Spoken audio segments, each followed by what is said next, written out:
you've been in this industry. You've been in this industry for over 20 years. I would want to know what has been your drive, how you stayed and remained relevant up to date. Yes, so that's my first question for you. Interesting question. I think for me, and I started with radio before moving on to TV. For me, the thing that drove me is my love for radio, for media, if you like, but for radio primarily. In the early days before I started working on radio, and I didn't know I was interested in radio at that time, but I would always be listening to the radio, always. I always had the radio with me wherever I go, always listening, carrying it around, and so on and so forth. Then much later, when I started thinking of going to school, higher institution, I just realized that, maybe this is the thing for me. I've always loved the medium, so let me give it a shot. And that's what I did. I gave it a shot, and I've not looked back since then. So it was just the passion, it was the love of the medium, and not necessarily, I never wanted to be a star. So I didn't do it because of stardom. I didn't do it because I want people to know me, to be popular. No, I didn't do it because of that. I just do it because I did it because I loved the medium. I love radio. I loved everything about it. And later, love for radio became love for media, and how it's a valuable tool in society, how it helps people to, it helps to be an intimate partner when people are lonely. It's a tool for instruction, it's a tool for education, it's a tool for entertainment and all of that. So that's where it started off for me. Does that answer your question? Yes, sir, it does. It does. Thank you so much. So, what I'm trying to say about that answer is that you have to love what you do. The reward, the financial reward, should be secondary. And I know people are going to roll their eyes at that. I know that's the reason why a lot of media organizations owe their staff. But the truth of the matter is, if you don't love it, if you cannot do it for free, is what I'm saying, then go to another industry. Whatever you are doing in life, if you can't do it for free, if you cannot do it as a volunteer, if you cannot do it as a labor of love, then maybe you should try something else. And the reason I say that is the only way you are going to be excellent at it is if you first love it. But if you are doing it as a paycheck, if you are doing it just because of money, right? Money is never going to be enough. You are never going to have enough money. And by extension, you are never going to be excellent at that job, because you are always going to be looking at the financial return that it brings to you. Go ahead.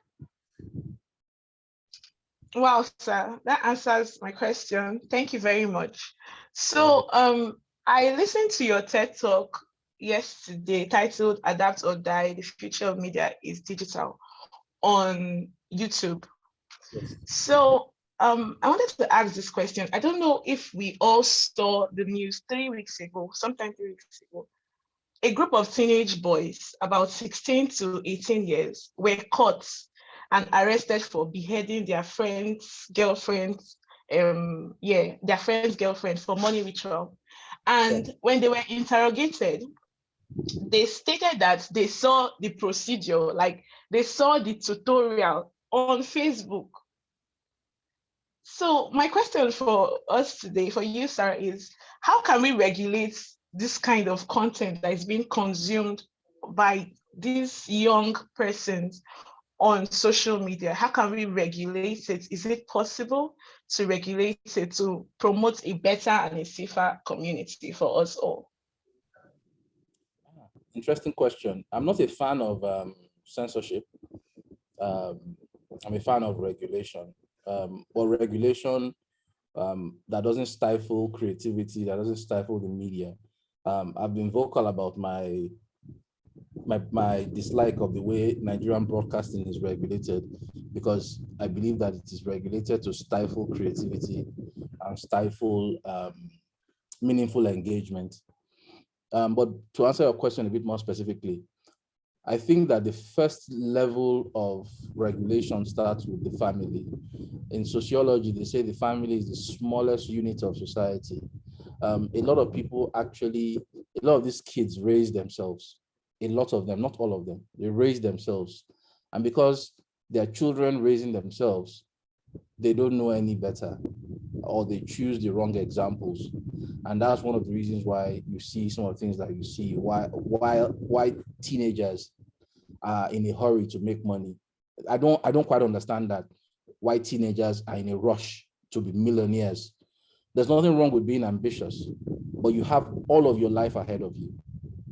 So sometimes this thing starts from the home. And by family, I mean, society, community, all of those who have influence around such children that do nothing about it. But to come to digital platforms, I think that the platforms have a duty to protect other members who are on these platforms. So many of these platforms have systems in place to vet content that are on their platform. So if somebody is doing something like that, is showing, I don't know if they actually decapitated someone and showed how you could do money ritual on Facebook. So if that such a content was allowed to stay up beyond a day, then Facebook is liable. Facebook they cannot deny that they should be held responsible for such action.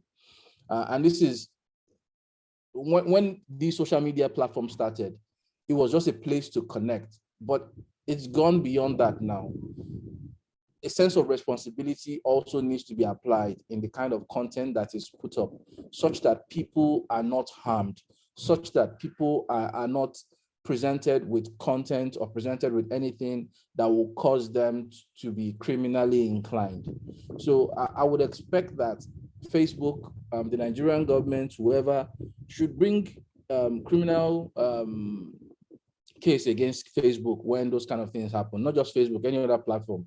And the reason I say that is you need to set proper examples so that subsequently, when people put up those kind of things, Facebook doesn't leave it up, or anyway, I'm using Facebook metaphorically now. Facebook doesn't leave it up so that people can, it can get traction and more eyeballs can come on their platform. You have to realize that Facebook is more or less a money-making machine. Their primary interest is to make money. So if you put up content that is getting a lot of attention, a lot of traction, they will leave it there, except it is in violation of their house rules. Now, I want to believe that killing someone, encouraging that people should go and kill people and do rituals should be against their house rules. If it is not clearly established as one of the things that's against their house rule, we need to force and pressurize them to do that. Also, as Nigerians, when you see those kind of things online, that's the second layer of regulation. You need to quickly report it to Facebook, ensure that it is taken down, ensure that those kind of things don't stay up beyond one day, so that these kind of things don't happen, right? So there's plenty of responsibility on the part of government, the governments of the countries where these platforms operate or disseminate their content. And there's responsibility for those of us who are on these platforms as well to ensure that we protect ourselves, we protect other people who are on these platforms. If we think that something is bad, is criminally bad, we need to immediately speak up about it. There are some areas, there are some things that people do online that I think is an overreach. I'll give you an example. When people try to get Big Brother to be banned, as long as what is being put up doesn't offend the moral sensibility, I think people are free to consume whatever content that they want, as long as it is not morally degrading, as long as it is not against the laws of the land. But say you don't like it because your religion is opposed to it, or you are some kind of moral police. That I don't agree. But when people are killing people, when people are encouraging people to go and attack people, when people are asking people to go and kill people for money rituals, that is, I don't know anybody who would support that kind of thing. So I think these are the areas where we should draw the line as members of society and push for platforms like Facebook to have greater regulation, greater oversight on those kind of things. Yeah, so that's it for me on that. Wow, thank you so much, sir. Thank you. Please, class, if you have any question, raise your hand so he can address us.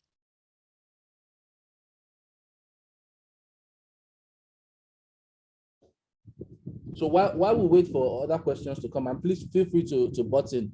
But these kind of things are some of the downside of digital platforms, particularly platforms like Facebook that rely on user-generated content. They don't create any content of their own. You are the content, actually. And when you open up a Facebook account, you become the content for them. These are some of the downside, because it doesn't operate the way a normal newsroom operates, where it goes through several layers of vetting. So because it doesn't do that, then people put up any crazy random thing online. And in doing that, you would offend so many people. In doing that, you will cross so many lines. So we just need to continue to work and fine-tune until we get to a point where people understand that these platforms don't give them the license to just post anything they wish. There still needs to be some sense of responsibility in posting on these platforms. So questions, guys? Okay, Mr. Olisa, please ask your question. Good morning, sir. Good morning, sir. My question is, we are looking at your profile. I saw that you started from a disc jockey, a DJ. So is there any particular? That's where I started. But go ahead. Okay. Is there any particular reason you started like from a DJ before you moved to a radio presenter? Okay, so in professional radio terms, when you say somebody's a DJ on radio, it actually means the same thing as presenter. So a DJ is a DJ in radio terms. Now, I'm not talking about in party terms or in club terms. A DJ is the guy who plays you music on radio and talks about the music. That is a DJ. Now, some DJs are able to mix music on a turntable. Do you get what I'm saying? And some others just play the music. They select the music. They give you facts about the musician, about the music. That's all they do. Such people are called disc jockeys, DJs, right? So the term is used interchangeably. And that's what I started off as. I started off as somebody who was just, and I think that's the reason why I gravitated towards radio. I was in love with music. At some point in my teenage years, I was a rapper.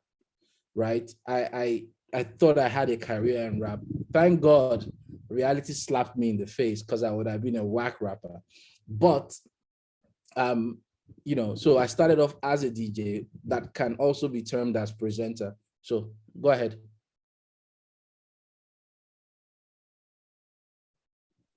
Okay, sir. Okay, so thank you, sir. Yeah. Yeah, do you have a question?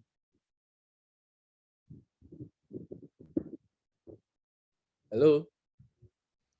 Sir, I think his question was, what made you move from being a DJ, or sorry, a radio jockey, which you now say that is the same thing as a radio presenter. He wanted to know, why you left that space and then moved to the next level. Yeah. Okay. Yes. More questions. You don't necessarily have to ask about me. Ask about the profession. Don't ask about me primarily. Of course, what I'm sharing with you is my opinion, my point of view.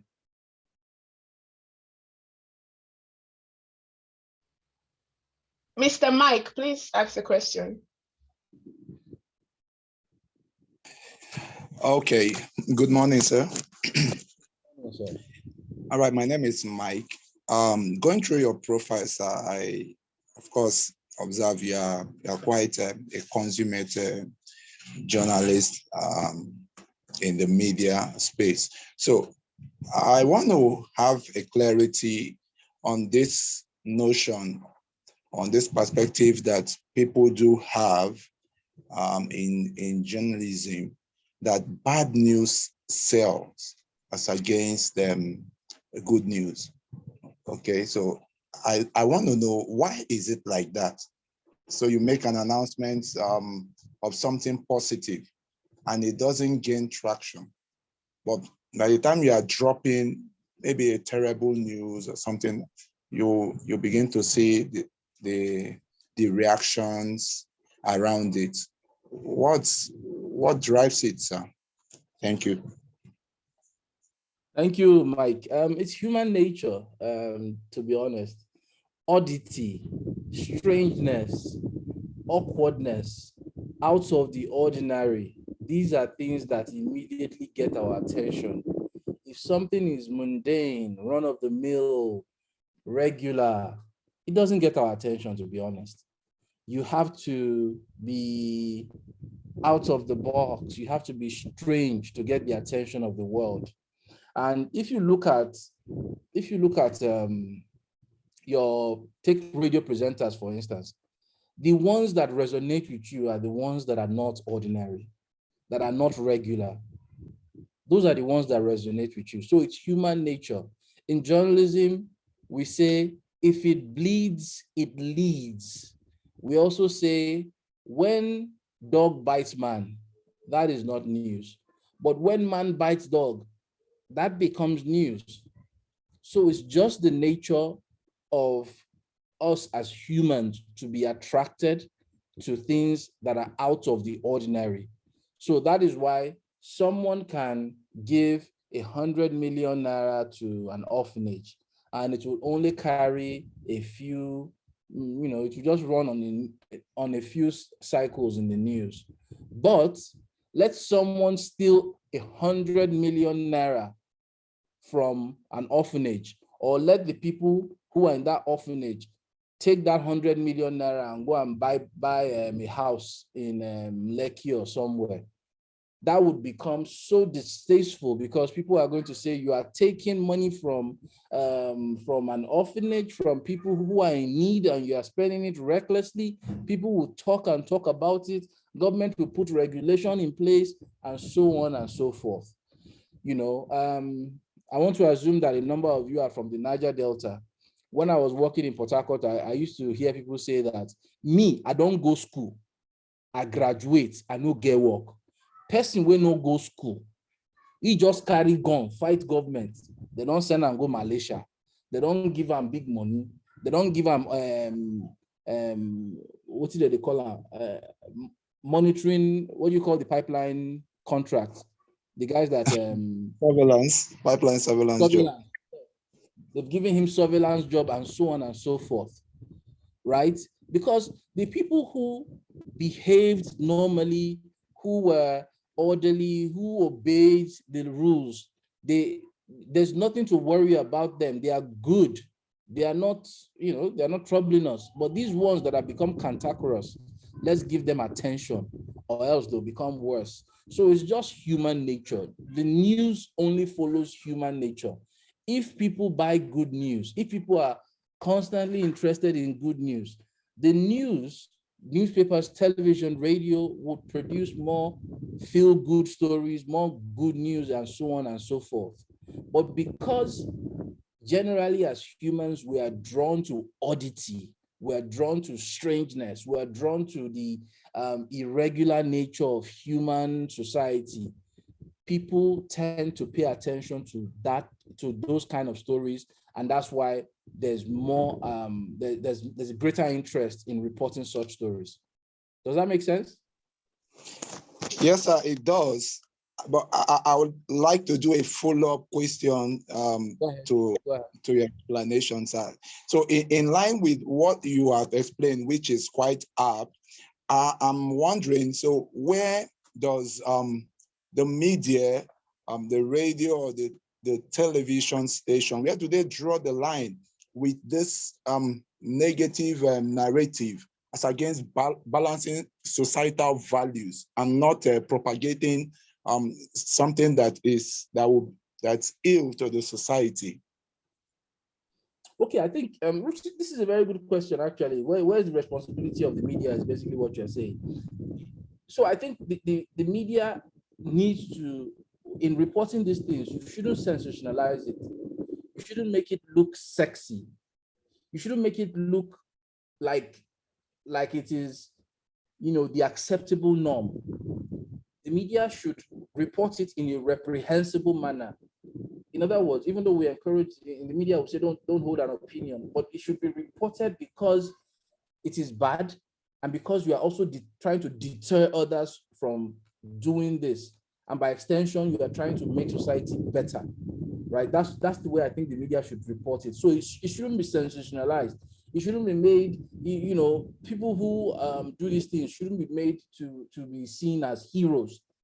They should be condemned. Our reporting shouldn't glamorize them, is what I'm saying, right? So that's what the media needs to do. The media can't stop reporting these issues, but the media shouldn't make these people look like they're some kind of Bonnie and Clyde that people should emulate. No, they shouldn't be. So it also means that people who have profited from bad behavior shouldn't be celebrated indirectly by the media. So you cannot in one breath say that XYZ person has been convicted of armed robbery, and there's an event somewhere where that person is chairman, and you go and cover and you give that event lavish reporting. You shouldn't. You should actually be opposed to celebrating such people. And I think that's where the media becomes the villain, if you ask me, where the media doesn't do its due diligence in who it celebrates, in who they make the hero. Yeah, you have to report these issues. We can't run away from them. We cannot run away from them. These odd stories are what drive the media, actually, so that we know what is happening around our world. But in doing that, we cannot celebrate the characters that are the central figures in all of these odd stories that we talk about, especially the people who are bad examples to members of society. Did I answer that right? Perfectly, sir. Thank you so very much. Next question. Thank you, sir. Mr. Umokoro Joshua, please ask your question.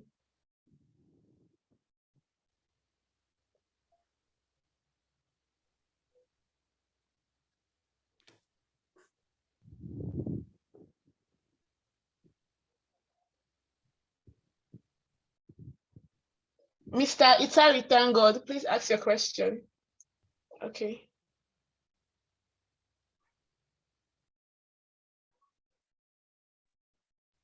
Hello, sir. Good morning, sir. Hello.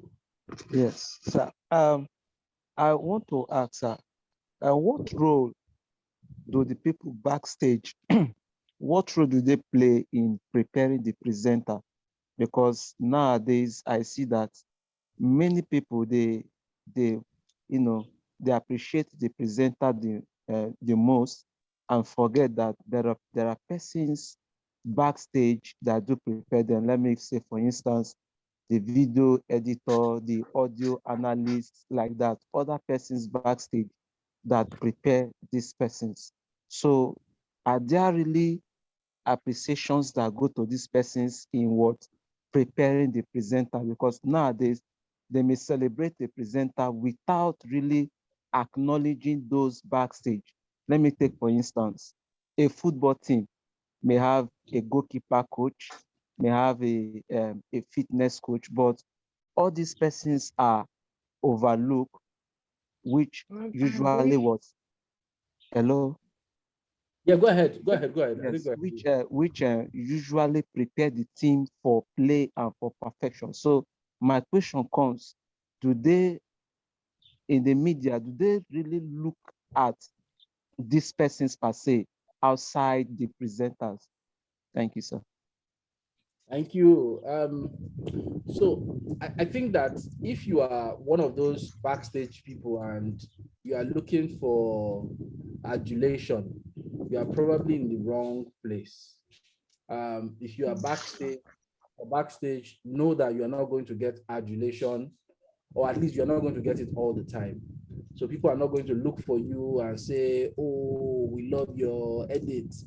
Oh, we love the program you produce. Oh, we love, no, people are not going to look for you. People are always going to ascribe all of that to the presenter. And that is just the nature of the business. When Oprah Winfrey, when she was still doing the Oprah Winfrey show, Oprah had a team of 25 people working with her on that show.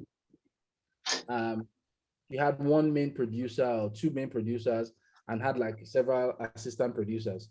But all of them, all of those 25 people, their primary assignment is to make Oprah look good. Their primary assignment is to make Oprah look good. So when you work in a team or you support a presenter in one way or another, your job is to make that presenter look good. I know you don't want to hear that because it assumes that, or that kind of advice or that kind of job description assumes that the presenter is superior, the presenter is better than every other person on the team. No, that is not so. It's just the nature of the way things are. The presenter is not better than any other person on the team because in most cases, without those people supporting the presenter will look very ordinary. The presenter will not look as outstanding as he looks on a regular basis. So you are a valued member of the team, but because the presenter is the face or the voice of the show you are working on, it's only natural that people would give more attention to the presenter. So continue with your football analogy. Take somebody like Jose Mourinho. Jose Mourinho is a superstar coach. Let me say that. He's a superstar coach. So he might be the exception. But most times, in all of the places he has won, his players get the adulation more than he does.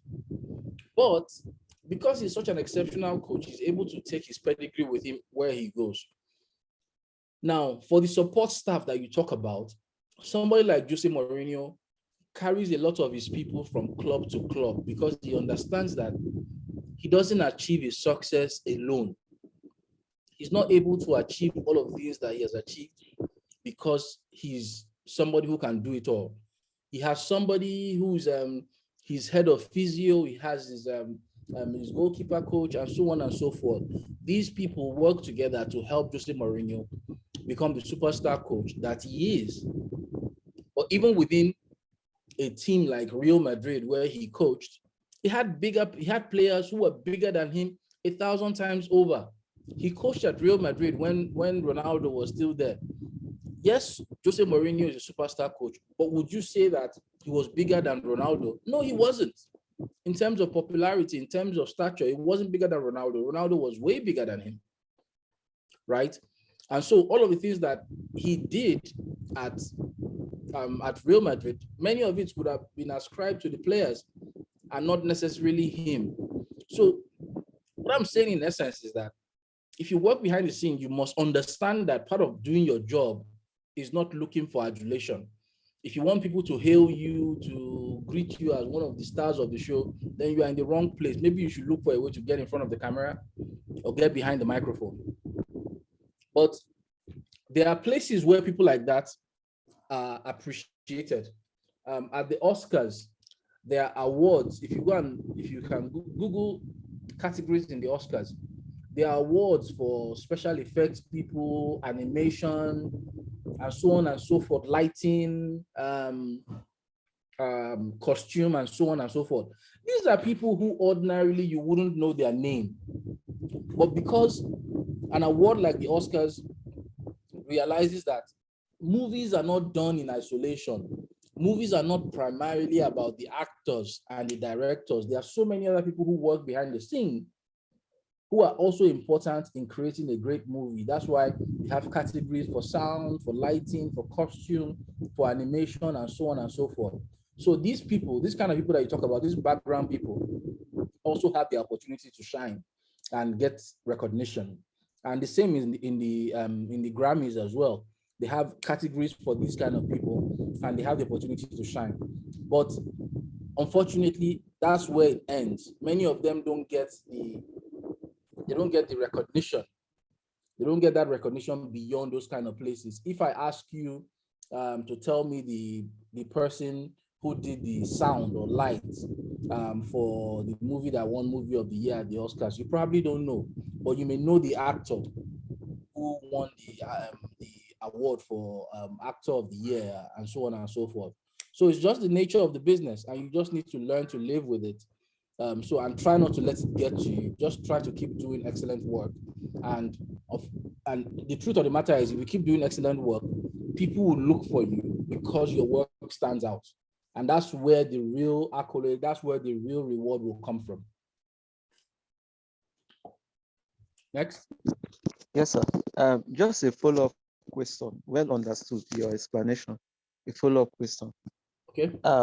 As a sports presenter, I don't know, because from your explanation, you made reference to some instances concerning football. So just a follow-up. Is it possible that as a sports journalist, I can have first-hand information as my content, first-hand information as my content in different sports to stand out? Because I listen to sports journalists and I see that they do better on football presentations.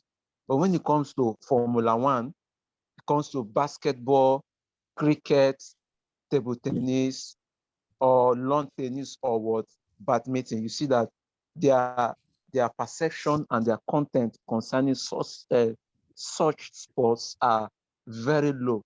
So is it possible that a sports journalist can be handy in all these major sports that I've listed? Thank you, sir. You see, you've asked a very critical, very important question that people are not paying attention to in today's media world.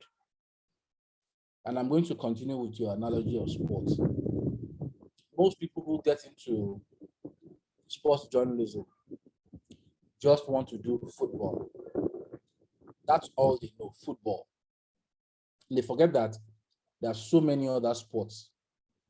Now, if you want to stand out, if you ask me, if you're new, young, getting into sports reporting, I would ask you to, yes, you might be interested in football, but I'll ask you to create or to build your interest in another sport and become the master of that sport.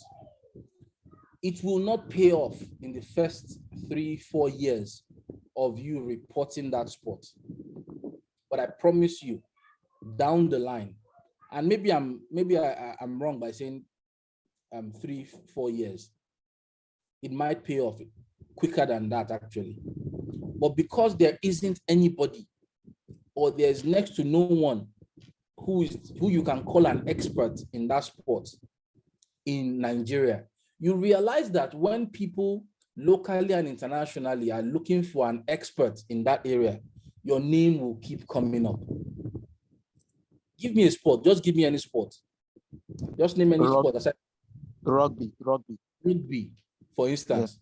Yeah. Say you choose to become the Nigerian expert on rugby, and by expert I mean you cover the sport, you know all of the venues, you know all of the administrators, you know all of the players almost on a first name basis, you know the history of it in Nigeria, you follow it internationally, and there are a few of you, you can count the number of you who have that kind of expertise.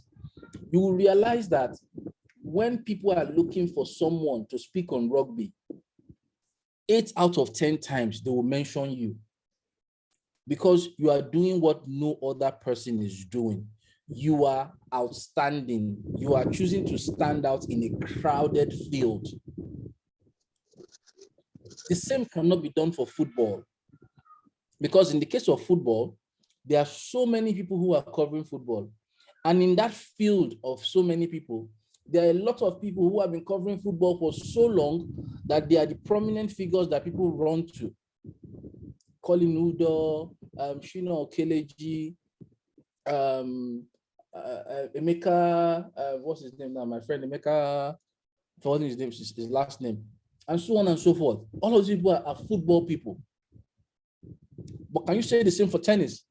Can you say the same for rugby? Can you say the same for cricket? Can you say the same for golf? Can you say the same for motorsports? So there are opportunities, but because we always go where we believe is easy to get into, the opportunities don't get to us quick enough. I can assure you that if you choose to start a career in rugby, reporting rugby, writing about rugby, you will be, and somebody else chooses football, and both of you start at the same time, you covering rugby will be more prominent 5 years down the line than that person covering football. Because the person covering football needs to break through the clutter. And by that, I mean, he needs to first learn, then start finding his way through the crowded field of people talking about football, covering football. Whereas you are basically in a field that nobody wants. So it's easy for you to continue to grow, build your profile locally and internationally. So yes, that's what I would advise anybody to do. That's not to say that you shouldn't cover the popular sports or you shouldn't be interested in popular sport, but choose an area where people say, this guy is an expert in so and so. This guy is the person to talk to. And once you start doing that, everything will fall in place, believe me. Next.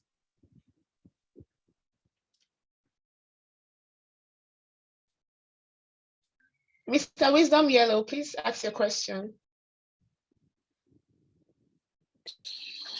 Okay, good morning, sir. Good morning, sir.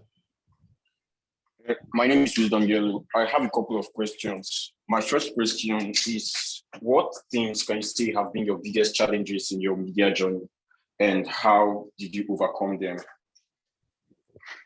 Okay, let me answer one after the other. My biggest challenge actually is that from a reward point of view, after a while, you realize that the media might not meet your needs. And by that, I mean your employer returns might not meet your needs. In other words, what you are paid as an employee might not meet your needs. That is a huge challenge for me, because if you are single, you're just starting off, it's probably easy to not pay too much attention to these things. But once you start having a family, especially in a place like Nigeria, you realize that, oh, you need more, because you want a certain lifestyle for yourself, for your children, for your family, and of course, there's extended family pressure as well. So for me, that's a huge challenge. I think that the reward system in the media industry in Nigeria is something that needs to be improved on, so that more and more talents can stay within the industry and not look elsewhere for opportunities or for income. That's one. Two, I think this one is even bigger than the first one I mentioned. A lack of standardization of professional ethics, of professional processes. If you go to, for those of you who have experience working in radio or TV station, you realize that no two radio stations are the same in terms of process, in terms of procedure, in terms of professionalism. No two TV stations are the same as well. People just do it as they feel, as they like. They just do it as they think is appropriate. And I think for me, that's one of the reasons why a lot of our journalists, a lot of our broadcasters are not amongst the best in the world, because there isn't proper standards. People are not well trained. There isn't a structure that people plug into and just grow. So that for me is troublesome.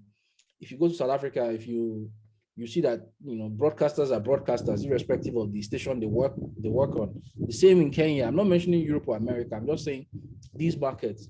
There are acceptable standards, like minimum standards that people need to understand and need to follow. And you find that quite a number of people in these markets have them, but you can't say the same with Nigeria.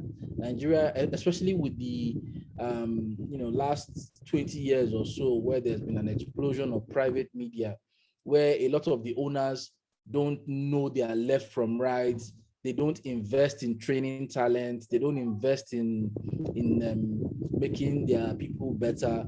So it's just wuru to the answer. It's just jaga jaga.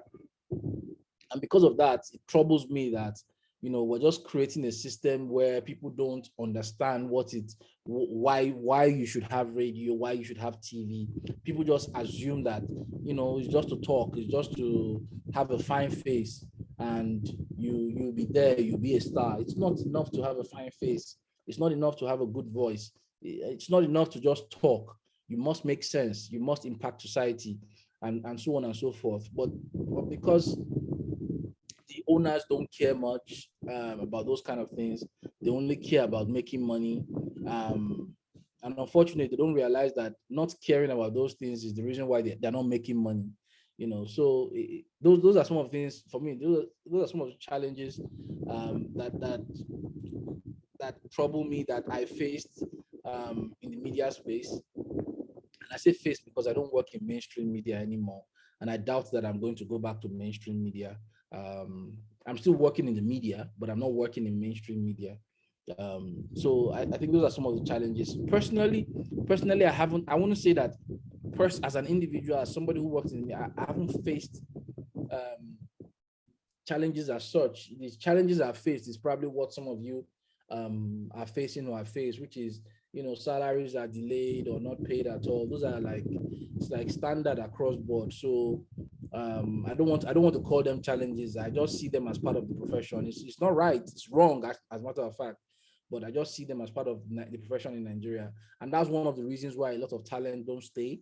That's one of the reasons why people are looking for opportunities elsewhere, because it's not sustainable to expect people to come to work every day, commit themselves to the work, and they don't get paid, or they don't get paid enough.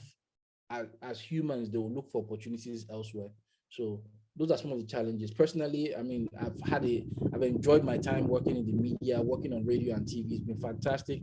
I've lived my dream, but you get to a point where you have to say, okay, how can I continue to live my dream while I also take care of my responsibility? Because it's not enough to live in dreamland.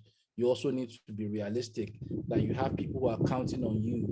And because you have those responsibilities, you have to make smarter choices. Second question.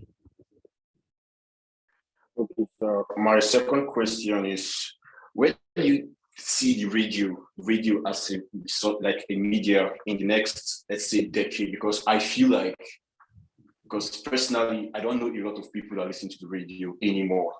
Because I think this generation prefer TV, prefer social media. So where do you see the radio? Because I've been fascinated by the radio for a long time, but I don't think it's going to be like relevant in the future. So where do you see the radio in the next decade or two? Okay, before I answer your question, where do you live? In Port Harcourt. Are you university educated? I'm in my final year. Okay, do you have a smartphone? Yes, sir. Are you always on the phone? Yes, sir. Okay. Where are you from? You can give me local government. Where are you from? I'm leading somewhere, and I'll let you know now. Degema local government area. Degema local government. I've not been to Degema. So what I'm saying is that us city people, us educated people, we usually look at the world from our point of view, right? And because we look at the world from our point of view, we fail to realize that Nigeria is a very uneven country. Uneven. There are more people who don't have university education in Nigeria than people who do. There are more people who live in places where there's no regular internet or there's no internet at all than people would have. There are more people who, for them, their priority is to get through the day and not the quality of internet or what is happening on Instablog or Tunde Not.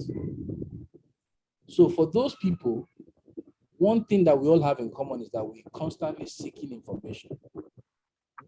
Because it's human nature to know what's happening around you. It's human nature to understand what is happening around you, because it would also affect your survival if you are kept in the dark. So one medium that travels where no other medium can go in this country is radio. Go to the most interior of places in this country. And by interior, I mean roads are non-existent. There are no electric poles. There's no internet. Those places are not considered key enough markets to make these investments. You will still find somebody listening to a transistor radio. So you and I may not be listening to the radio that much anymore because we now have other sources of getting our information. It doesn't mean that the millions who are still listening all over Nigeria are not listening. People are listening, it's just who's listening.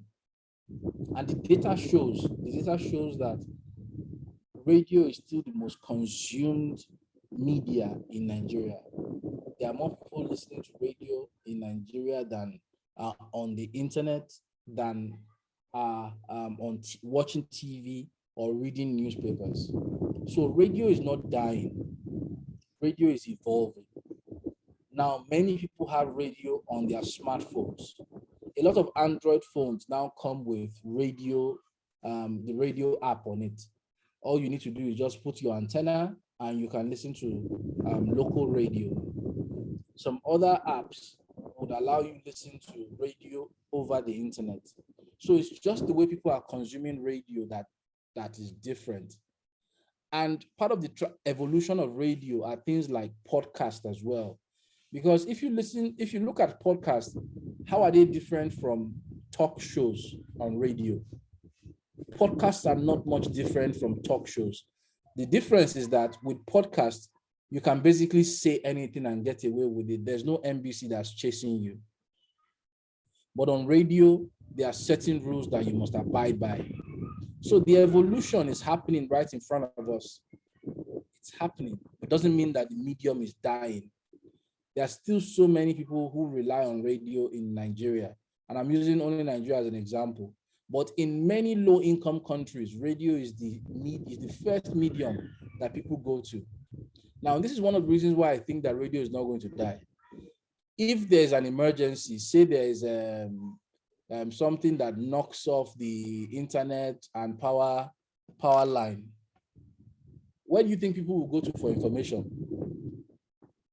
It's radio. Once they are able to get a transistor radio or something, or get into their car, they are going to put on their radio to find out, why do we have blackouts? Why is this weather behaving the way it's behaving?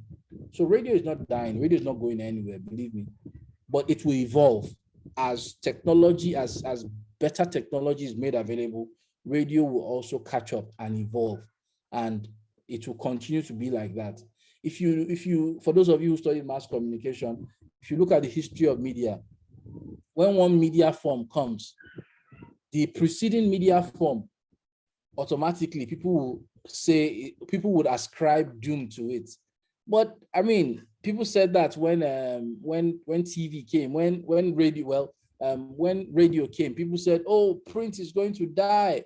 Nobody's going to buy newspapers anymore. People are still buying newspapers today, maybe not as much as they used to. When TV came, people said, oh, radio is going to die. Not only is TV visual, not only is TV audio, it's also visual. You know, people are also saying that the internet is going to kill TV, but TV is still surviving. Netflix is TV, or is it not? Showmax is TV. But these platforms are evolving.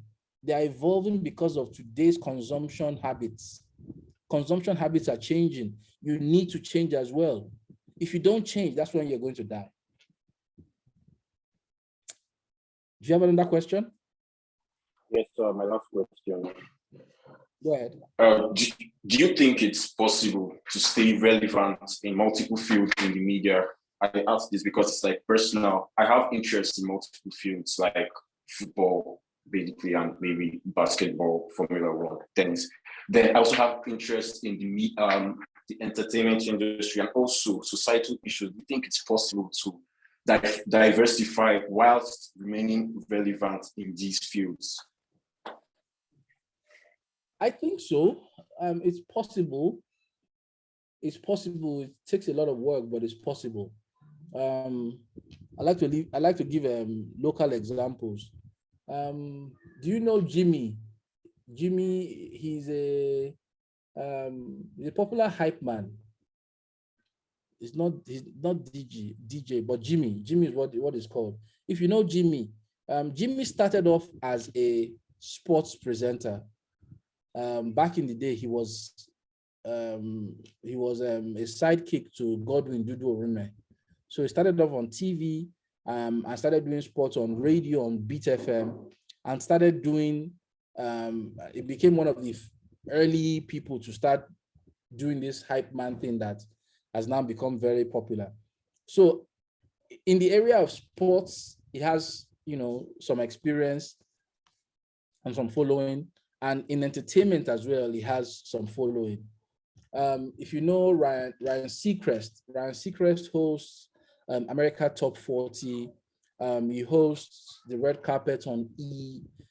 He's also a content creator. So he's somebody who works in mainstream entertainment as an executive. He works on radio as a presenter. He works on TV as a presenter. I don't know what else he does. He's probably in movies and as well. I don't know if he's in movies, but he's probably in movies and also does other things. But you see that he's not somebody who is restricted to one area of entertainment or one area of the broadcast business. He's in different areas. So it's possible. But what I would tell you is that if you choose to be multifaceted in that manner, make sure that you are excellent in all spheres. Don't be mediocre. In other words, don't be average. Don't just be doing it. Don't be managing it. Be excellent in all spheres, because that's the only way people are going to point to you as an example of hard work, of diligence, and so on and so forth. But if you're just going to do it because, oh, I like this, I like that, I like this, I like that, I want to do it all because I like it, and you are doing it in an average manner, you're just wasting your time. Choose the one where you know that you will excel, where you will be excellent, where you will be the top dog, and follow that and be excellent at that, and leave the rest. You can do the rest casually, do it when you have the time, but that area where you'll be excellent is what I encourage you to pay attention to focus on. Next question. Mr. McDonald Samuel, please ask your question. All right. Good morning, sir. Morning, sir. Yeah, my question goes like this. We have been into media for years, and now as a presenter, what are the main secrets that you must look upon when you are trying to lay out your view to audience? Let me just use an example. Now, as a presenter, you must understand people you are relating to. Then, what are other things that must be in the back of your mind as a presenter when you want to lay down a script? Thank you, sir. Okay, before you go, don't go yet. Is there a presenter that you like, you admire, you look up to? Hello? Come. Can you hear me? Hello, sir. Can you hear me? Yeah, I can hear you now. Is there? Is there a presenter that you like, that you admire, that you look up to? Yes. Who? Okay, I have a Tomi Bolade. Okay. I have Tomi Bolade. So let's start with Chuma. Let's start with Chuma. So you look up to Chuma, you like, right? What do you like about Yeah. Chuma? Yeah. More especially the way he talk about sports and his content and analysis. Okay, great. Another thing about Chuma is that Chuma is known as the rhyme master Yes.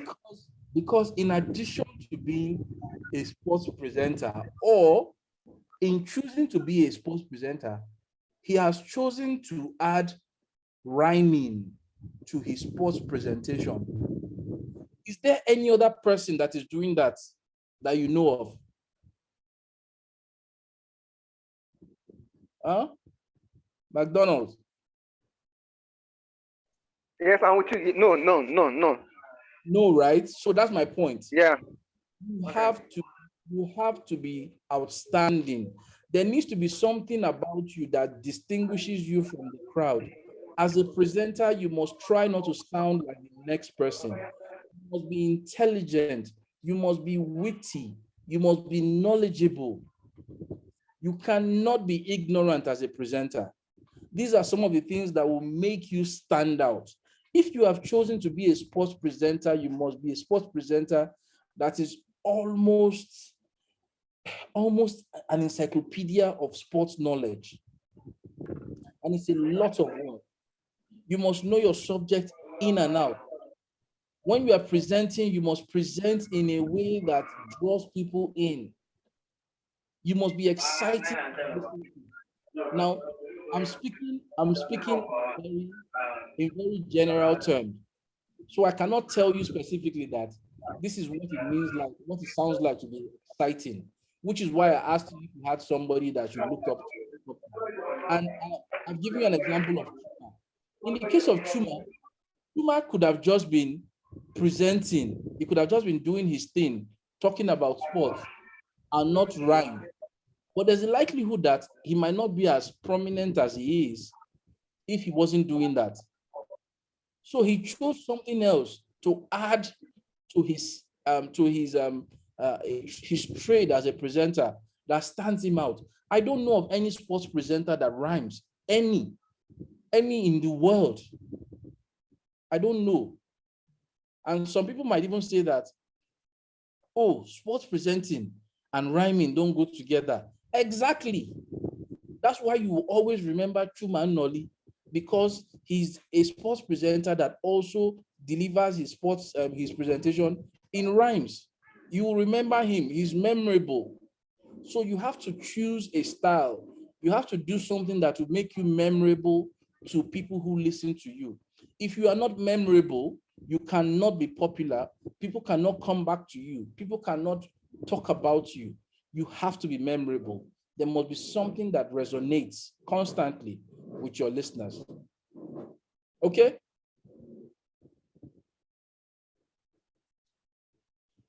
Okay, sir. Thank you. Next question, please. Okay, sir. I'm good. No, sir, no question anymore. No question. Okay, Mr. Olisa Abiazin, please ask your question. Good day, sir. I want to ask, who controls the media? Who controls the media? Who controls the media? That's a tough question, you know. I say tough because how do you even answer that kind of question?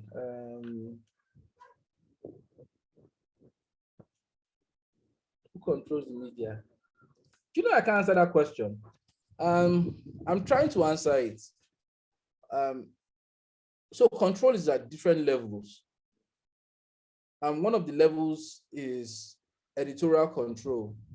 So at that level, you would say the people who produce the news, who produce the content, control the media because they are responsible for determining what goes in and out, you know, what you call gatekeepers. So that's one level of control. Another level of control are people who own the media, you know, because they own the media and they might have particular agenda that they are pushing, you know, they could also be the people who control the media. But so there are so many levels of control.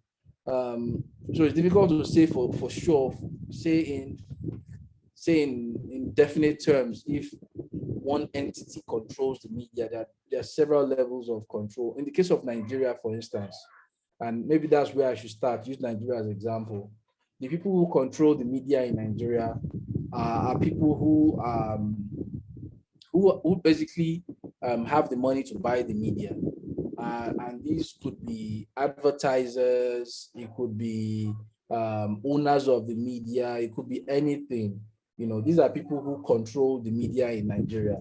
If for instance, you want to write something or report something about somebody who advertises a lot on your platform and their business is quite significant to your organization, you think twice about that before reporting that kind of thing. Now, as a media organization, you can say we owe a duty to our audience, but you also owe a duty to your staff and your shareholders. Because if you don't make money, you can't pay your staff. If you don't make money, you can't pay your shareholders. So those kind of realizations now affect how you report and what you report. And in a sense, that's a form of control. So people who have money control the media. People who are gatekeepers within the media also control the media because they determine what stories should go and what stories will not go. And sometimes the way they exercise that control is not particularly in the interest of the public. It could be personal interest, it could be whatever interest, but so control is on many levels, and I can't tell you directly that one particular person controls the media or one particular entity controls the media. But I would ask you to read up on Rupert Murdoch. Murdoch owns Fox News in the US. He owns quite a number of media organizations around the world and TV and print. So some people have referred to Rupert Murdoch as the most dangerous man in the world because he has a lot of influential media that sometimes can be used to manipulate information or to push a particular narrative. So that is another level of control.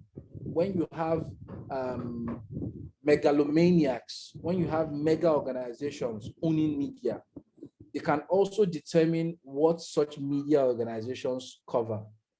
I think CNN is now owned by AT&T. I don't know if I'm correct about that, but CNN is now a part of a bigger media and bigger organization. Now, what these people now, what now happens is that there will be stories that CNN as a media organization, as a news organization wants to pursue that would be at variance with their ownership structure. And somebody will just tell them that it's like biting the fingers that feed you, and they'll drop such stories and they won't cover it. That is a level of control, right? So when you have a situation, in the case of America, a lot of these organizations, news organizations, are now owned by bigger media organizations. I think NBC is now owned by Disney. So Disney also. Disney owns one of them as well. It might be NBC, I think. So there's no way that such a news organization will report Disney in a way that will be fair and objective, because they know that if they report Disney in a way that is damaging, it will also affect them in some way. So there are so many levels of control, and I can't tell you who controls. And please don't wait for me to tell you that it's the Illuminati. I don't have information to that effect. Thank you. Thank you, sir. Sir, I have another question, sir. Go ahead. So I want to ask, do you think the media has too much power? Do I think the media has too much power? Yes, in some cases, yes. And I think yes. In places like America, you see that the media exerts sometimes too much power, and especially with big platforms like Facebook, Twitter, Instagram, who are also described as media platforms, by the way. You realize that sometimes they can exercise power um, that seems to be too high-handed. So yes, the media sometimes, in my opinion, exercises too much power, in my opinion, sometimes. So I think yes, to answer your question, yes. Not all the time, but sometimes, many times. Thank you, sir. Yeah. All right, Mr. Mike Cookie, please ask your question. Okay, sir. Thank you for this exposure you're giving around media. I would have loved to want to ask one or two questions, but I think your explanation suffices for it. But the question I have presently, I want to know, sir, what's the distinguishing difference between an OAP and a presenter? I hate that term, OAP. I hate it, hate it, hate it. I hate it to the bone. Now, this is the reason why I hate it. I think that it's made a lot of people who work in media lazy. They don't put in the work. Many of them come because they want to be stars, they want to be celebrities, which there's nothing wrong with that. But for them, the road to being celebrity, to being a star, is just by being on air. And because of that, they don't pay attention to being, really good at the job, understanding the basics of the job, and so on and so forth. So many of those people have given the media, given radio, particularly, a bad name. People just come from nowhere because they've been privileged to be born abroad. They just assume that, oh, I can make it in radio. Yes, you might have a good voice and you may sound intelligent occasionally, but can you hold a conversation on radio? Can you say the right things at the right times, at the right time on radio? Can you create enlightenment for people?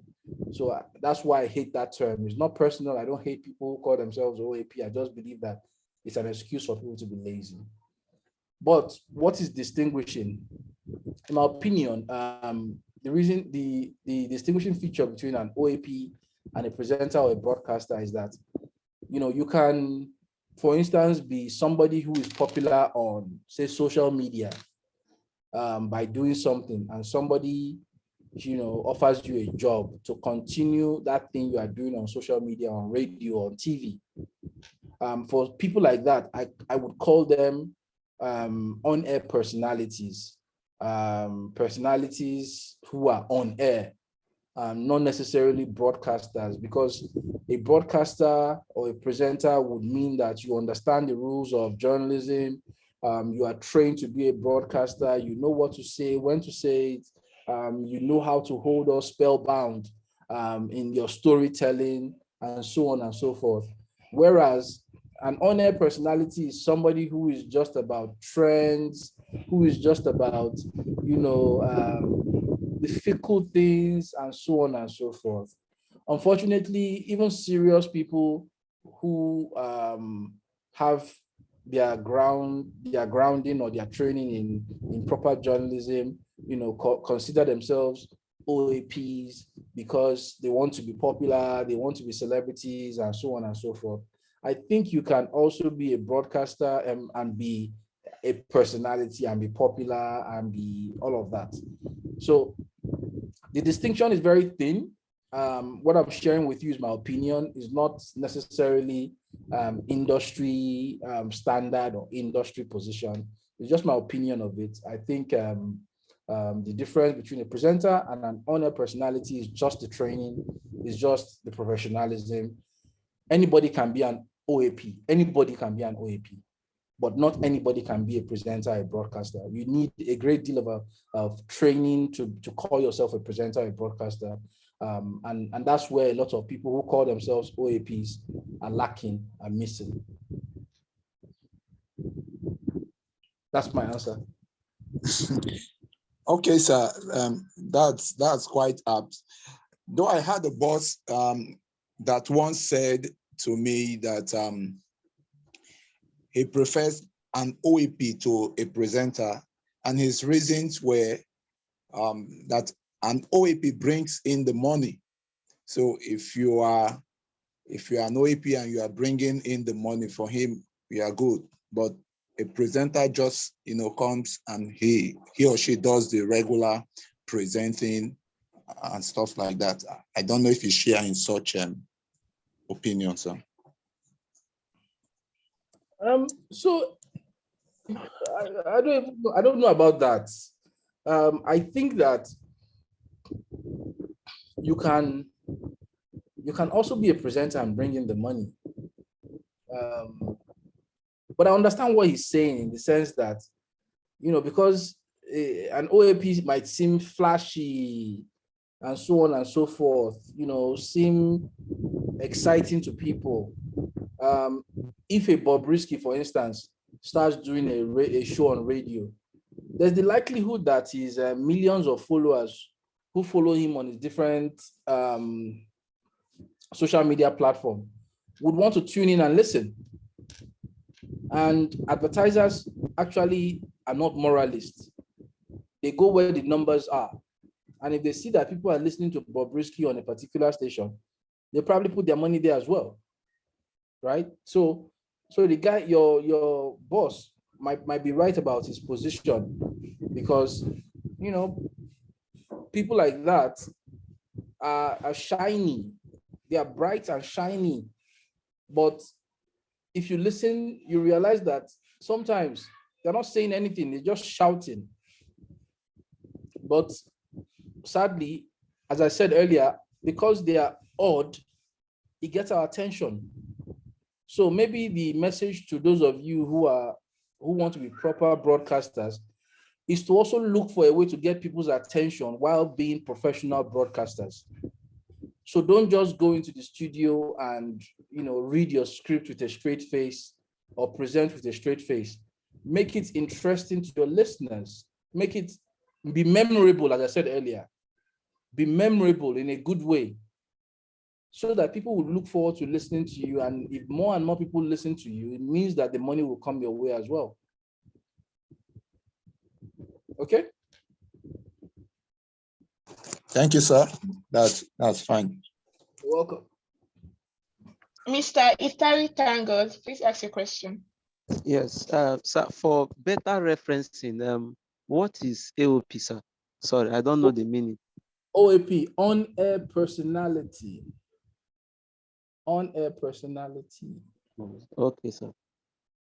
OAP is short for on-air personality.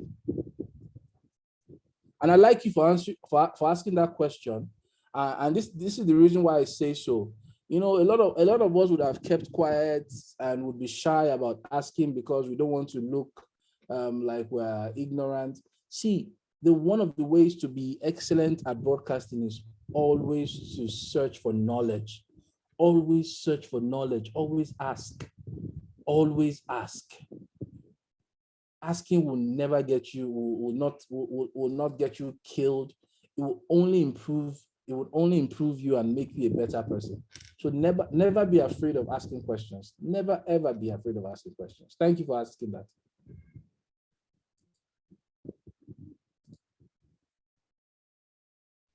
Mr. Olisa, please ask your question.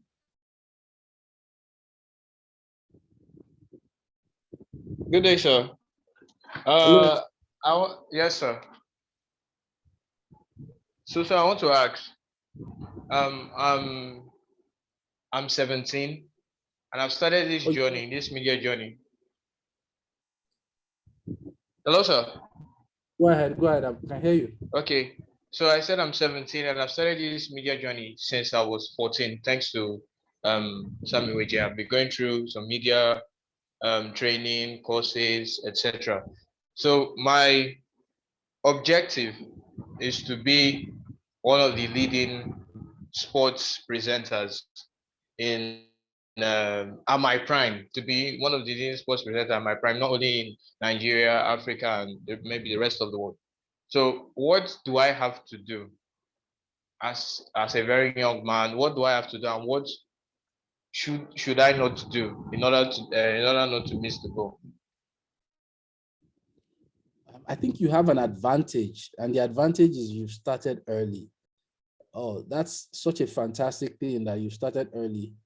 What I will ask you to do is, if you're, I don't know what medium you are interested in, radio or TV, one thing I'll advise you to do is consume a lot of radio, a lot of TV, pay attention to the people who are ahead of you in these platforms, or who are on these platforms doing this job. Get a role model on these platforms. On TV, who do you want to be like? On radio, who do you want to be like? And model yourself after them. And the reason why I say this is, before you find your own identity, you do a little copying. And by that I mean,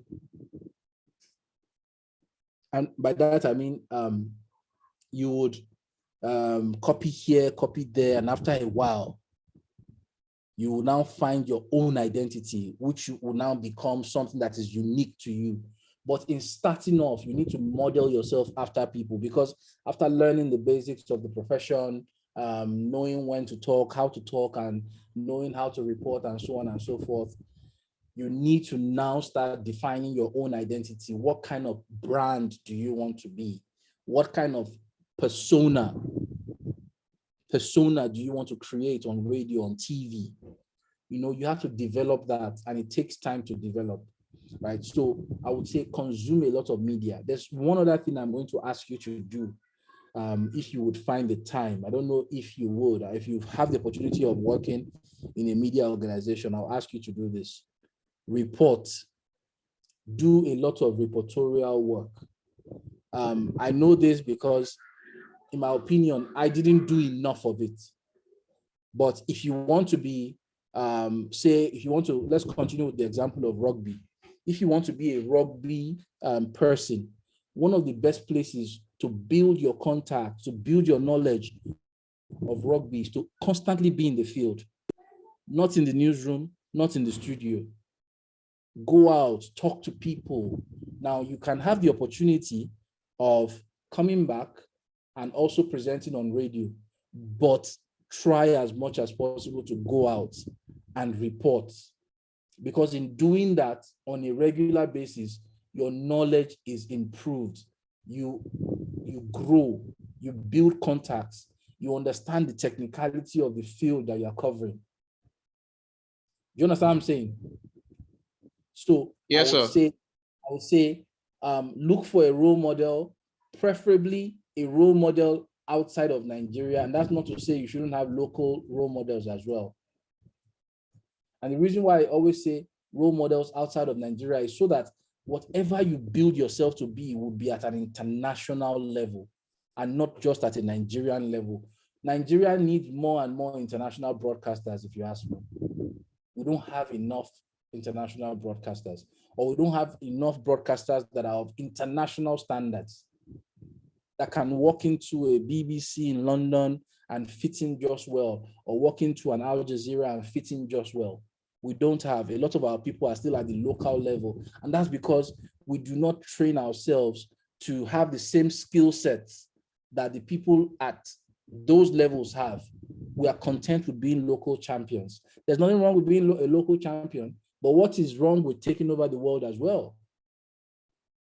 So consume plenty of international media as much as you can. Sit down, listen to yourself again, say to yourself, if I don't know, Jim Beglin or something is your model. I just use that as an example.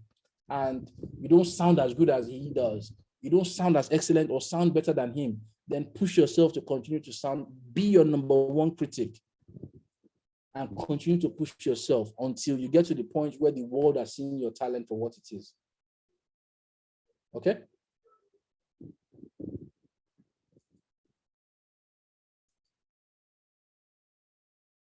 Yes, sir. Thank you, sir.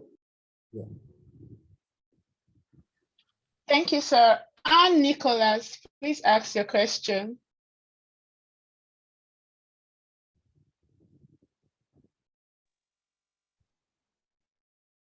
Good afternoon, everyone. Good afternoon, sir. My name is Mukro Joshua. I would want to ask, given the advent of new media technologies, do you think the public-owned media outlets are where they're supposed to be at the moment? What do you mean by, I need to understand what you mean by public-owned media.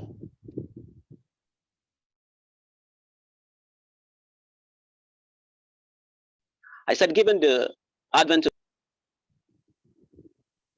okay, like owned media outlets. No, I understand what your question. I understand your question. I want to understand what you mean by public-owned media. I mean government-owned. Fantastic. Okay. Obviously, they are not where they're supposed to be.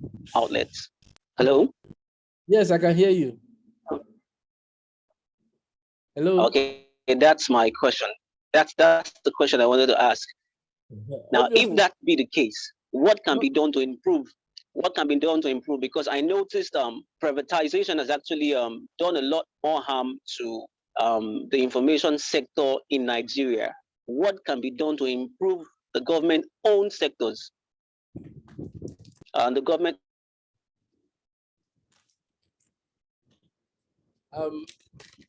Owned. Joshua, can you hear me? Yes, I can hear you, sir. You live in Port Harcourt as well?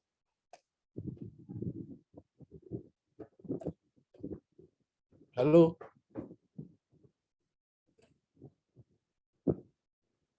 Joshua, are you there?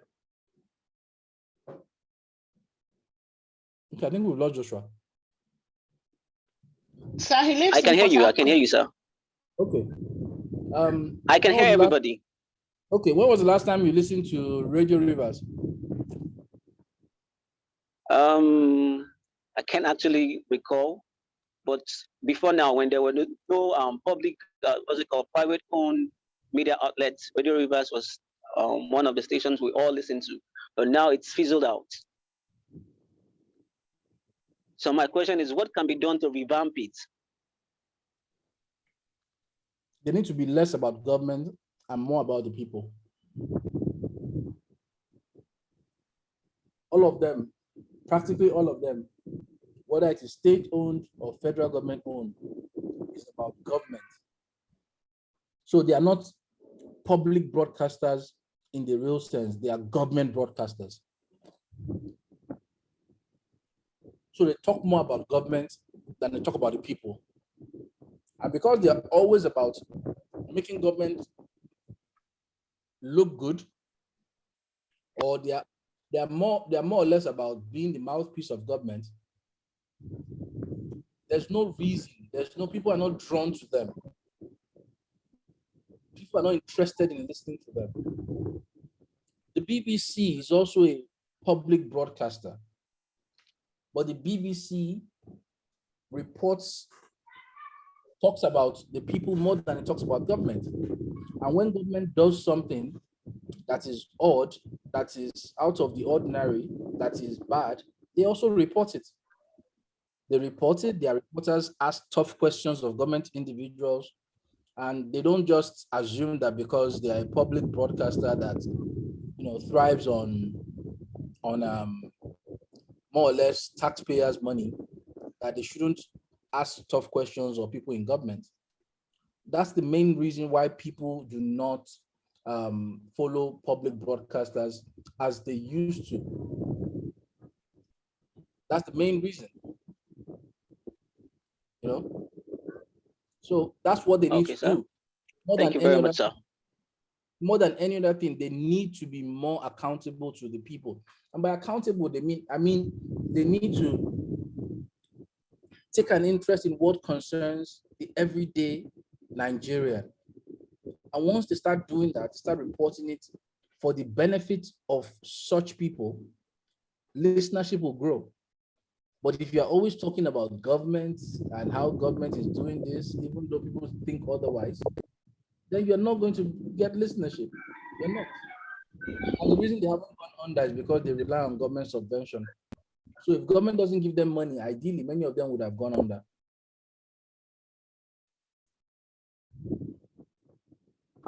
Okay. Thank you very much, sir.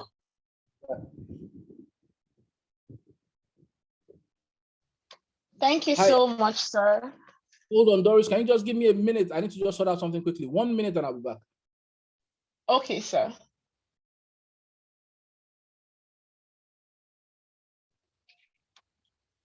So guys, I called on Anne. I don't know, Anne, can you hear me? I called on Anne Nicholas to ask her question and I didn't get any response from her. So Anne.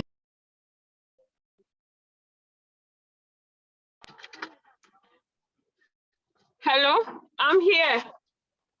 Okay, I asked you, I didn't called on really you to have. ask your question.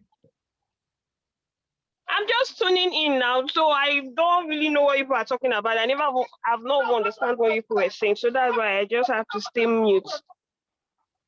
Oh, okay, no problem. Sorry.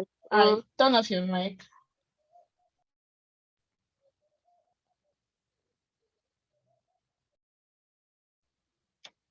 All right, guys. Olisa, I want you to just give us a brief of what you learned so far. I've learned a lot of things so far. Anne said she's just joining. I don't know when she joined. I think she joined us, I think 20 minutes late. She was 20 minutes late. So I think that was why she said that she could not pick up something. So Mr. Olisa, if you can do a rundown and overview of everything that we've done, just something sharp before our lecturer comes back, I would appreciate that, sir. Thank you. Yes, Sekito. Okay, so Mr. Tomi Bolade has been. All right, so I gave us a question and okay. Oh yeah, so and just to add to the last question about public broadcasters, and this idea, and this is where I believe that citizens and people who work in these organizations need to challenge the government. When I'm going to use, because you guys know him and I've also lived in that place, so I'll use that as an example, and I'm not just calling him out. This applies across the board. When Governor Wike wants to speak to the world, he will go to channels. He will go to AIT. He won't go to Radio Rivers. He won't go to RSTV. He will rather go to channels, go to Arise or go to AIT and spend millions to be on those platforms. Whereas the state-owned station doesn't get that kind of priority. But if that station mistakenly airs something that is against the governor, the GM will be sacked. The person in charge will be sacked. So they create a culture of sycophancy, and that sycophancy is the reason why you don't watch them. You don't listen to them. That's the reason. And it does harm for the broadcast business and the broadcast industry in Nigeria, where journalists cannot report things as they are. I am not talking about insulting government officials. I'm not talking about making government officials or castigating government officials. I'm not talking about that. I'm not talking about the extremes. I'm talking about just reporting things the way they are. And because there's now an abundance of media, if you are reporting what people assume to be false, or you are praising unnecessarily, your reality doesn't match that of your viewers or listeners, they will leave you and go elsewhere to get their information. So that is the problem. So if you're asking me what these guys need to do, that is what they need to do. They just need to do their job as journalists, as broadcasters. Do their job and be responsible to their audience, not to the government, because the government doesn't even watch it. For those of you who go into government offices, when was the last time you saw them watching RSTV? They're usually on CNN channels, Arise. Hardly ever would you see them watching RSTV. But these people exist to make government officials feel like they are gods. But that doesn't match you and my reality. And that's why we don't watch them. That's why we believe that they are useless. So those are the things those are the reasons, those are the things they need to change if they want people to pay attention to them. If they want more viewership, more listenership, and by extension, they want money from advertising. Next question.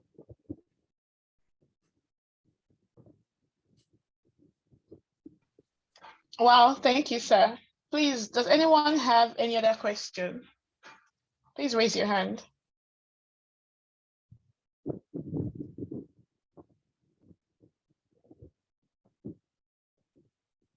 Okay, Mr. Mike Cookie, please ask your question. Okay, sir. Thank you so very much, sir. I think this will be a wrapping up question from my end. Sir, I'm so curious why the Western media have a very negative perception and the narrative they project about Africa as a continent and as a people is so distorted. I don't know if there is any media agenda around that. Why is it that the Western media have a terrible negative perception against Africa? Virtually all Western media, from CNN to BBC to Al Jazeera and all of that, the narrative that always comes from Africa, it's twisted. Is there any reason, sir, that you know of you may want to educate us about? Thank you, sir. Yes. Is there any reason? I think it's laziness, first of all. Some of it is laziness. Laziness to want to change perceptions that you have. So when many of these people started reporting or writing about Africa, it's not just in news reportage, it's also in literature. Joseph Conrad wrote a book called Heart of Darkness. And his description of Africa in Heart of Darkness is a country, a continent where people couldn't speak, didn't have a language. The description, the depiction of the typical African in that novel was more or less very primitive, right? And that was why Chinua Achebe wrote Things Fall Apart. Things Fall Apart was to chronicle African society using Igbo society as an example, that we do have a way of life, we have a culture, we have a language, we have traditions. We are not just, people who don't have a voice, who are just placeholders. We are well-rounded individuals. We are not one-dimensional characters. So that Joseph Conrad was the reason why Achebe wrote Things Fall Apart. And I mentioned that because it is these perceptions like this by James Conrad that they are his successors who reported about Africa either in print or on TV also carry with them. When, like somebody asked earlier about reporting good news, when something good happens about Africa, it's like, oh, it's still, yeah. They are lukewarm about it. But when there's war, when there's carnage, when there's disaster, they are quick to report it. And because Africa is the continent that is always ravaged by disease and war, so that fits their narrative. Any other thing They are just not interested. Believe me, any other thing, they are not interested. Recently, I made a pitch to a couple of international outlets, and they turned down the story because the story was proactive. The story was, trying to do something to forestall a bad situation from happening, and they didn't. None of them were interested in the story because, that kind of story would not fly with their newsrooms in Europe and America, because Africans doing something good, that's not interesting. But Africans killing themselves, Africans going to war, Africans being ravaged by disease, that is one that gets their attention. If you remember, when the coronavirus started, the world was waiting for Africa to start dying left, right, and center, because they believe that with the poor state of health facilities in Africa, Africa is going to suffer more from coronavirus than Europe, than America. And in a funny kind of way, I think God took our side and said, not this time, Satan, not this time, and we didn't come out as badly as people expected from coronavirus, compared to what was suffered in Europe, compared to what was suffered in America. So I think it's sometimes laziness, it's just the reinforcing narratives that they already had. And also we can't rule away the fact that their audience expects, they have certain expectations of what Africa is, of what Africa should be, right? So they also report to fit into that expectation. So when they write about you and I being able to use a computer, use a smartphone, being able to develop apps and so on and so forth, their listeners cannot plug into that image. That's not the image that they get. The image they get is of a child that you can basically touch their rib cage. You can basically see flies or see vultures waiting for the child to drop dead so that they can feed on the child's carcass. Those are the images they have of Africa. Africa, where somebody is cosmopolitan and speaks proper English, is an expert in a field, that's not the perception they have. So sometimes, because of this laziness, many of these media platforms just go for the low-hanging fruits, and they say, if it is disaster, war, disease, send it to us, we'll report it. But if it is feel good about Africans solving their own problems, we're not interested. So I don't know, there isn't an agenda, if you ask me. I think a lot of it probably has its roots in colonialism, in racism, in entrenched myopia. I think that more than the fact that there are some people who are trying to make Africa look bad. But this is my counter to it. We've had the opportunity to create our own international platforms.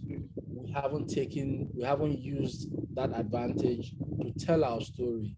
The Chinese are doing that. They have investment in CCTV, that's Central Chinese Television. They have that spread all over the world now. Al Jazeera is owned by the Qatari government. Press TV is owned by Iranian government. What is that one by Russian TV? Forgotten what it's called. The Turkish government have I've forgotten what it's called. They have their own TV channel as well. So, but we don't have anything that is even close to that level of information dissemination and platform that can tell our story. We don't have. The closest we probably have is SABC, and even SABC is not doing excellently. So we need to tell our story. We can't just always wait for people to tell our story right. I think it was Achebe as well that said, if you don't like what somebody writes about you, write your own story. So we're not doing that. We're allowing these people to take control of the narrative. We need to do something about it. We're not doing enough about it. If you look at the internet, the bulk of the information on the internet is from America. The bulk. is from America. They determine the agenda, they determine the point of view. Many of your, for those of you who have kids or who have brothers, young brothers, nieces and nephews, notice that many of them are beginning to sound like the Americans because they watch a lot of American content on platforms like DSTV and the likes, because that's what's available to them. They didn't grow up on Tales by Moonlight and all of those shows that many of us watched in the days of NTA as the dominant news media organization in Nigeria. You know, so we need to take control of our narrative by telling our own stories as well, by creating our own platforms and putting the resources that's necessary for our people, at least for our people, to consume those platforms. We need to create platforms that are as good as the ones that our people are consuming, so that the information that our people consume would be information that will be beneficial to them. It wouldn't matter what people say about us because we're not even watching them. We're not watching those platforms anymore. We have our own. Right now, we don't have our own. We don't. And that's one of the problems. Does that answer your question? Do I need to go some more? Do you have is there something I didn't touch on? Oh, no, sir. It was perfect. Because I was also going to ask what's the antidote, but you've really mentioned it. We don't tell our stories, and that's a great disadvantage to us as a people in Africa. I'm hoping and wishing that as a continent, that the media within the continent should be able to rise up, to this occasion and tell our stories, so that the narrative will change positively. Thank you so very much from me, sir. Yeah. Thank you so much, Mr. Abiodun. We are so grateful, sir. We are so grateful for this session. The last question I would want to ask, do you have any advice for us that are embarking into this media journey? Just to round up, sir. Read a lot. Knowledge is power. Read a lot. Read anything. Read everything. One thing that you need to be excellent in this field is to know something about everything and everything about something. So read. And by read, I don't necessarily mean a novel or whatever. Read those as well. But an article online on something. Watch plenty of documentaries. Consume a lot of information. You need it in your journey. You don't know when you are going to just pull it out of your hat and use it. But if you don't have it there, you can't use it. It won't be beneficial for you. So read, consume a lot of media, watch plenty of TV, watch plenty radio, plenty good radio, plenty good TV. Also plenty bad, I wouldn't say watch plenty bad TV and radio. But I would say consume media, because if you see bad media, bad radio on TV, it will make you want to stay away from it, because you will cringe and make you want to do good radio, good TV constantly. And here's one more thing that I'm going to say: as much as possible, try to write as well. Writing is not going out of style, but I noticed that many of us are not able to articulate what we want to say on paper. We might be able to say it when the opportunity comes, but we're not able to write it down. It helps if you can write down your thoughts as well. Write as much as possible. If you like, you can start by getting a blog. Not a blog to become a blogger in the Nigerian term, but just a place where you drop your ideas. Write a 300-word. Write a 300-word piece. Write a 500-word piece. Write a 1,000-word piece. Doesn't matter. Just write consistently. It will help you as well. And one thing about writing is that you write and your writing improves. And the more you read, the more knowledge you acquire, the better it improves your writing. So write, read, gather as much information as possible. Never stop learning. Never, ever stop learning. Never, please, never stop learning. A broadcaster can never stop learning. because people need you to constantly be a beacon of information, of education. So you need to constantly be educating yourself as well. That's my final tip. Thank you very much, guys. Thank you so much, sir. We are so, so grateful. Thank you for everything. So I think this is the end of the class. Thank you. So this is where I jump off the bus and I let you guys be. Have a great day. See you when I see you. Adios. Hasta la vista. Bye, I'm out. Thank you, sir. Bye. Thank you.